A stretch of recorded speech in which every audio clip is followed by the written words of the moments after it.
Assalamualaikum warahmatullahi wabarakatuh. Perkenalkan, nama saya Mira Adevia dari kelas 12 TKJ 2. Di sini saya akan membahas tentang metode perakitan produk. Konsep lini perakitan. Lini perakitan merupakan suatu sistem yang terdiri dari pekerjaan dan mesin untuk menghasilkan suatu produk.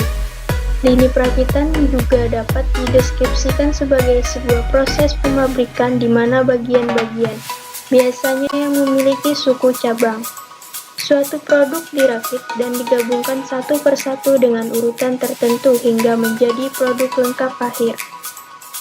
Layout produksi terdiri dari 4 jenis, yaitu job shop, flow line, cellular, manufacturing system, dan continuous process, berturut-turut berdasarkan volume produksi yang semakin besar dan variasi yang semakin kecil.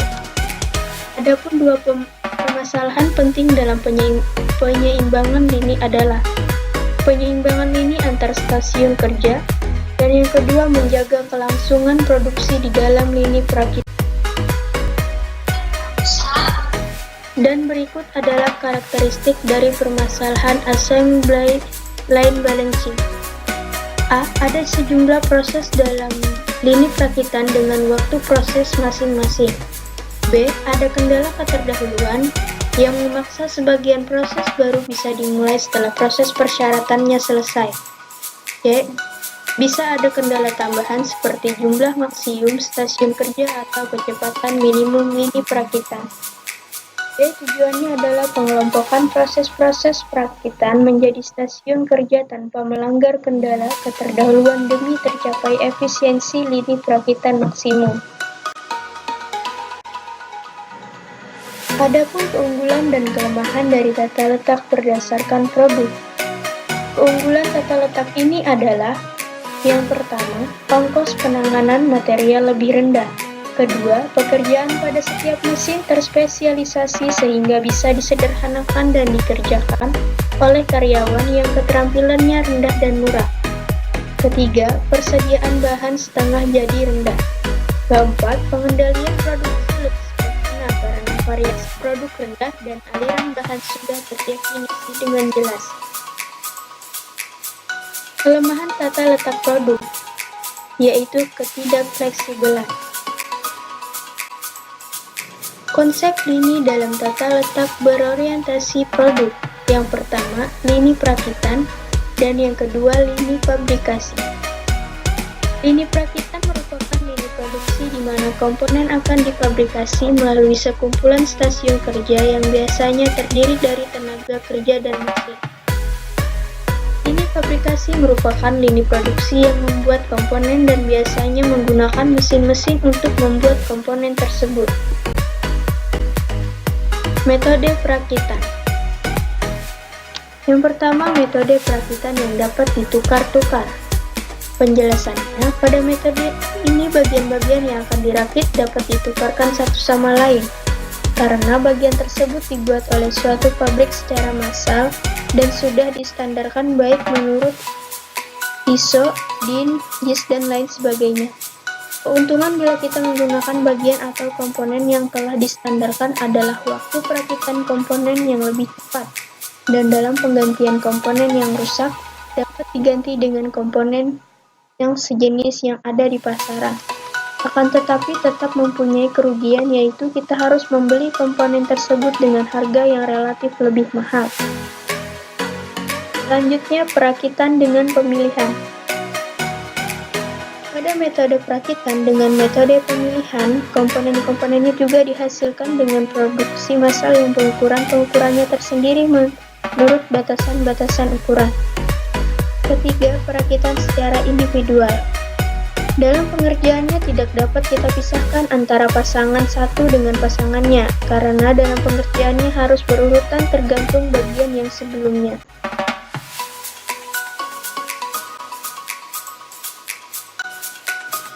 Jenis perakitan. Pada umumnya ada dua macam jenis perakitan, yaitu perakitan manual yaitu perakitan yang sebagian besar proses dikerjakan secara konvensional atau menggunakan tenaga manusia dengan peralatan yang sederhana tanpa alat-alat bantu yang spesifik atau khusus. Kedua, perakitan otomatis, yaitu perakitan yang dikerjakan dengan sistem otomatis seperti otomasi, elektronik, mekanik, gabungan mekanik, dan elektronik yang membutuhkan alat bantu yang lebih khusus. Sedangkan untuk jenis perakitan dapat dibedakan menurut jenis produk yang akan dilakukan perakitan, yaitu produk tunggal. Jenis perakitan tunggal yaitu perakitan dengan produk hanya satu jenis saja. Produk seri jenis perakitan produk seri adalah bila perakitan dilakukan dalam jumlah massal, dalam bentuk dan ukuran yang sama. Contohnya proses perakitan produk elektronik, perakitan mobil, perakitan motor, dan lain-lain. Proses perakitan jaringan RT/RW-Net. Konsep jaringan RT/RW-Net didefinisikan suatu konsep di mana beberapa komputer dalam suatu perumahan atau blok dapat saling berhubungan dan dapat berbagi data serta informasi. Data lain dari RT atau RW-Net adalah memperdayakan pemakaian internet di mana fasilitas internet tersedia selama 20 jam sehari, selama sebulan penuh, di mana biaya yang akan dikeluarkan akan murah karena biaya langganan akan ditanggung bersama. Langganan boleh memilih SP sesuai penawaran dari perusahaan. Membangun RT/RW-Net sederhana menggunakan mikrotik. Setelah menentukan perangkat-perangkat yang digunakan, maka langkah awal dari pembuatan RT atau RW-Net adalah mengkonfigurasi router kita agar dapat mengakses ke internet. Pada mikrotik, kita dapat menggunakan konfigurasi bawaan mikrotik.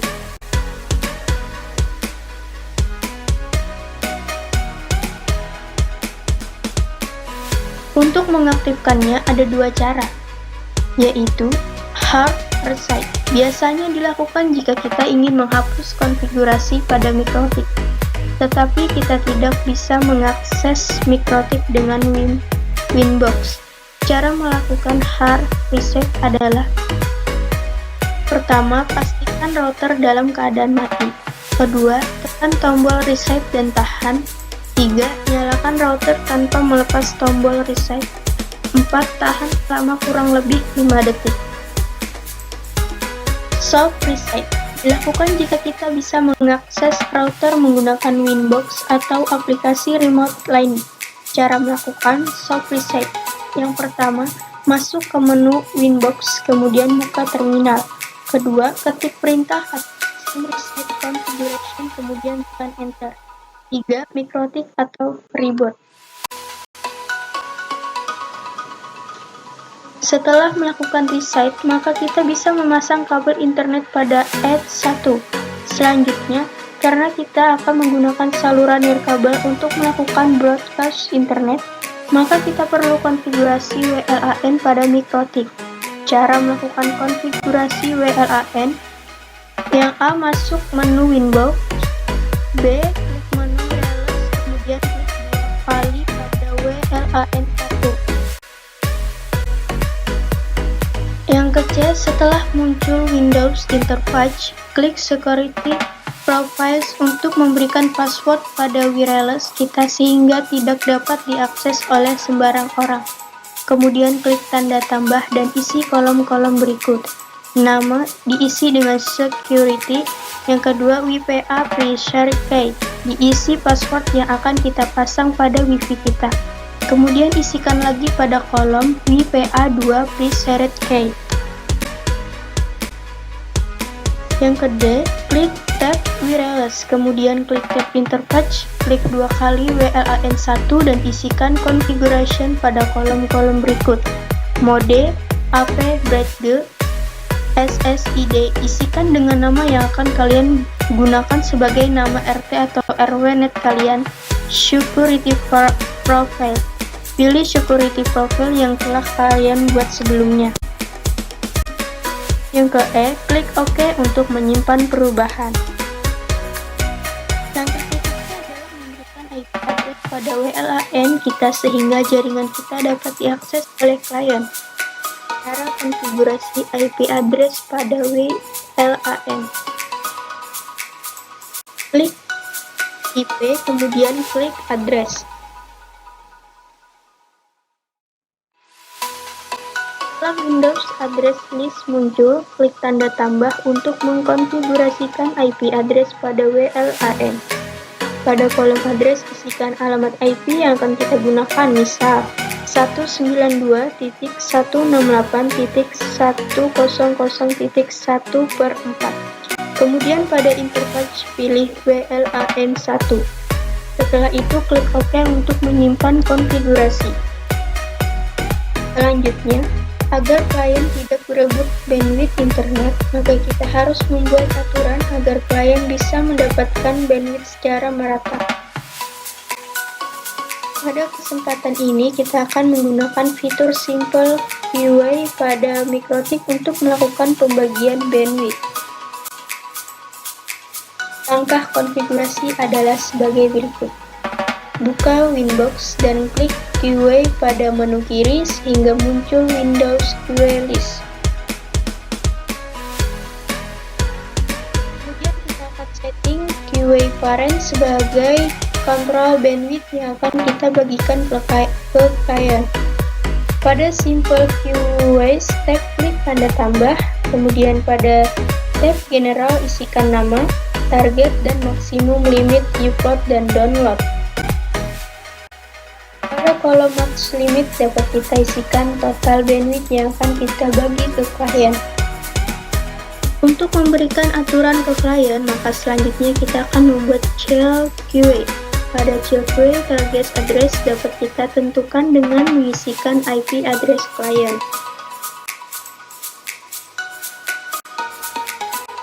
Kolom target isikan alamat IP klien, kemudian pada max limit isikan maksimal bandwidth yang didapatkan oleh klien. Klik apply untuk menyimpan konfigurasi. Langkah selanjutnya memberikan garansi bandwidth kepada klien, sehingga klien tidak akan kehabisan bandwidth. Caranya dengan masuk ke tab Advanced, kemudian isikan limit add dengan bandwidth minimal dan tentukan parentnya. Klik OK untuk menyimpan konfigurasi. Pilih langkah C dan D untuk memberikan limitasi pada klien lain. Jangan lupa menentukan target address-nya.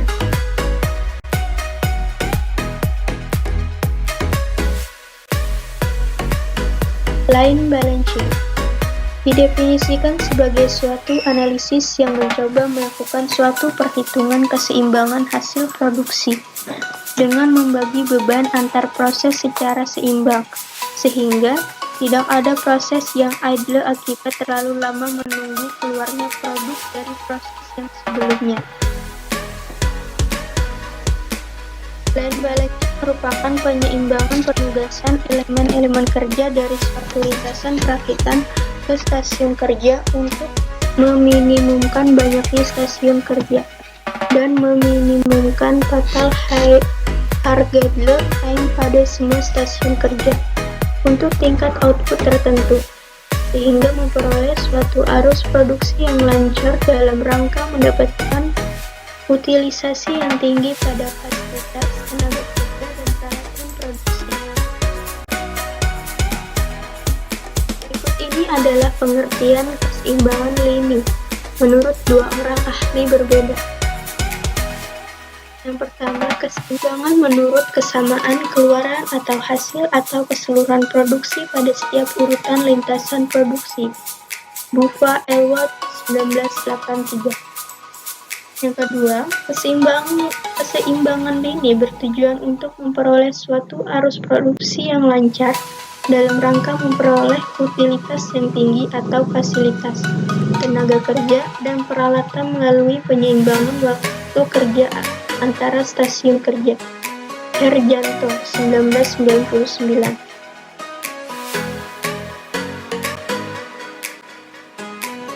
Tujuan menyusun line balancing. Agar suatu pekerjaan dapat diselesaikan dengan beban kerja yang sama pada setiap stasiun kerja, sehingga menghasilkan keluaran produk yang sama persatuan waktu. Tujuan tercapai apabila lintasan bersifat seimbang. Jumlah waktu operator menunggu dari proses sebelumnya minimum di setiap stasiun kerja sepanjang lintasan proses. Jumlah stasiun yang ada di lintasan memiliki waktu yang seimbang. Adapun keunggulan dan kelemahan dari tata letak berdasarkan produk sebagai berikut. Yang pertama, keunggulan. Ongkos penanganan material lebih rendah. Pekerjaan pada setiap mesin terspesialisasi sehingga bisa disederhanakan dan dikerjakan oleh karyawan dan keterampilannya rendah dan murah. Persediaan bahan setengah jadi rendah. Pengendalian produksi lebih sederhana karena variasi produk rendah dan aliran bahan sudah terdefinisi dengan jelas.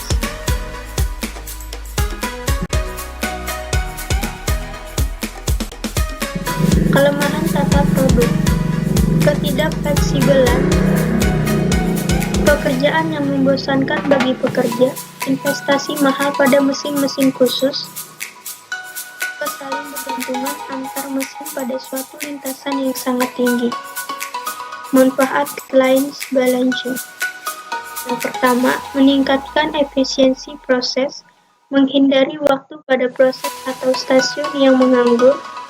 Ketiga, mengurangi waktu proses secara keseluruhan. Keempat, meningkatkan rasio pencapaian target produksi. Kelima, meningkatkan profit. Dan yang keenam, mengurangi pemborosan dan biaya-biaya yang tidak diperlukan.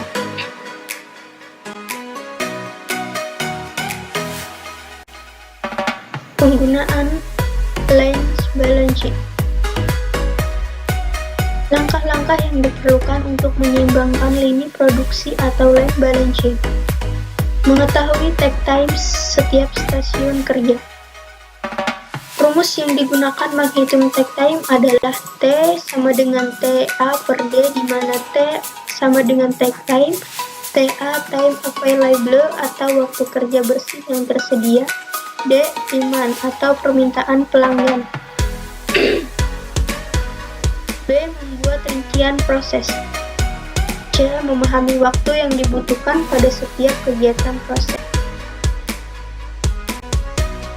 Identifikasikan stasiun kerja yang memiliki selisih. Langkah selanjutnya adalah identifikasi stasiun kerja mana yang memiliki selisih waktu dengan siklus waktu yang ditetapkan, baik selisih waktu yang tinggi maupun selisih waktu yang rendah. E. Analisis dan lakukan tindakan penyeimbangan. Dan yang ke F. Evaluasi dan pemantauan hasil. Masalah yang dihadapi dalam lintasan kritis. Berikut masalah-masalah utama yang seringkali dihadapi dalam lintasan produksi yang dikemukakan oleh Biegel 1952. Yang pertama, kendala sistem. Hal ini berkaitan erat dengan perawatan atau maintenance. B. Menyeimbangkan beban kerja pada beberapa stasiun kerja yang bertujuan untuk mencapai suatu efisien yang tinggi dan memenuhi rencana produksi yang telah dibuat.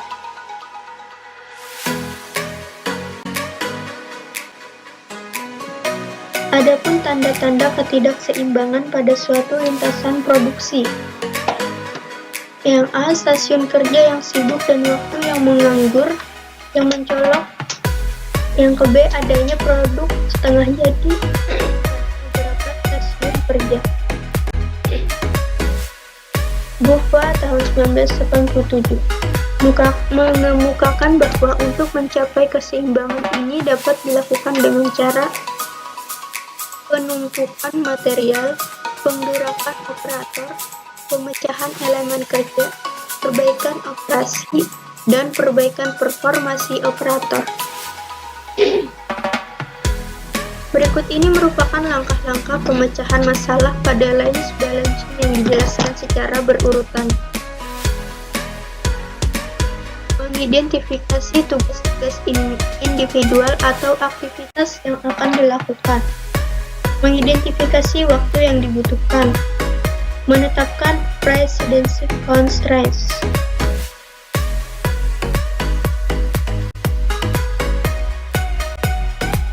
Berikut ini adalah contoh gambar precedence diagram.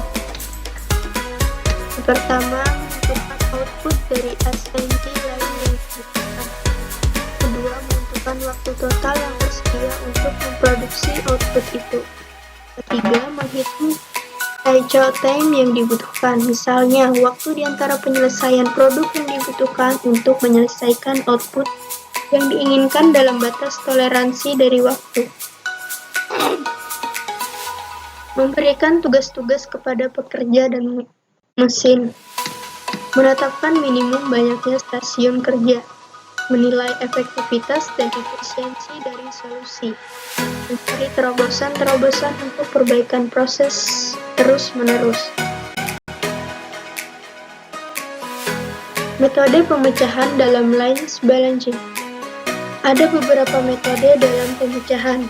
Yang pertama, metode heuristik adalah seni dan ilmu pengetahuan yang berhubungan dengan suatu penemuan.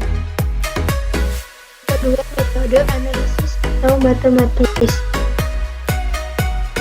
Metode penggambaran dunia nyata melalui simbol-simbol matematis berupa persamaan dan pertidaksamaan. Yang ketiga, metode simulasi, yang meniru tingkah laku sistem dengan mempelajari interaksi komponen-komponennya. Keseimbangan lintasan. Permasalahan keseimbangan lintasan produksi paling banyak terjadi pada proses perakitan dibandingkan pada proses fabrikasi. Semakin besar fleksibilitas dalam mengkombinasikan beberapa tugas, maka semakin tinggi pula tingkat keseimbangan yang dicapai. Hal ini akan membuat aliran yang mulus, membuat utilisasi tenaga kerja dan perakitan yang tinggi. Adanya kombinasi penugasan kerja terhadap operator atau grup operator yang menempati stasiun kerja tentu juga merupakan awal masalah keseimbangan lintasan produksi, sebab penugasan elemen kerja yang berbeda akan menimbulkan perbedaan dalam jumlah waktu yang tidak produktif dan variasi jumlah pekerjaan yang dibutuhkan untuk menghasilkan keluaran produksi tertentu dalam lintasan tersebut. Idle time, itu waktu menganggur selama jam kerja, yang disebabkan antara lain hujan, menunggu muatan, menunggu dokumen, alat rusak, dan lain-lain. Pengaruh kecepatan lintasan terhadap penyusunan stasiun kerja, yang ditentukan dari tingkat kapasitas permintaan serta waktu operasi terpanjang. Precedence diagram sebenarnya merupakan gambaran secara grafis dari urutan operasi kerja, serta ketergantungan pada operasi kerja lainnya yang tujuan untuk memudahkan pengontrolan dan perencanaan kegiatan yang terkait di dalamnya. Tanda yang dipakai dalam precedence diagram adalah simbol lingkaran dengan huruf atau nomor di dalamnya untuk mempermudah identifikasi asli dari suatu proses operasi. Kedua, tanda panah menunjukkan ketergantungan dan urutan proses operasi. Yang ketiga, angka di atas simbol lingkaran adalah waktu standar yang diperlukan untuk menyelesaikan setiap proses operasi.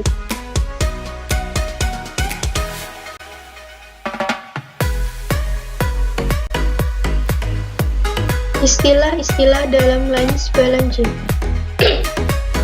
Yang pertama, waktu menganggur atau idle time adalah selisih atau perbedaan antara scheduled time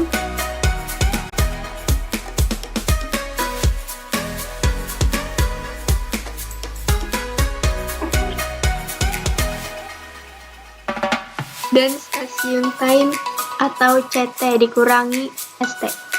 Yang kedua, keseimbangan waktu senggang merupakan ukuran dari ketidakefisienan lintasan yang dihasilkan dari waktu menganggur sebenarnya yang disebabkan karena pengalokasian yang kurang sempurna di antara stasiun-stasiun kerja. Yang ketiga, efisiensi stasiun kerja merupakan rasio antara waktu operasi tiap stasiun kerja dan waktu operasi stasiun kerja terbesar. Yang keempat, efisiensi lintasan produksi merupakan rasio dari total waktu stasiun kerja dengan harus dikalikan jumlah stasiun kerja atau jumlah efisiensi stasiun kerja dibagi jumlah stasiun kerja. Yang kelima, Smooth Hurst Index merupakan indeks yang menunjukkan kelancaran relatif dari penyeimbangan lini perakitan tertentu.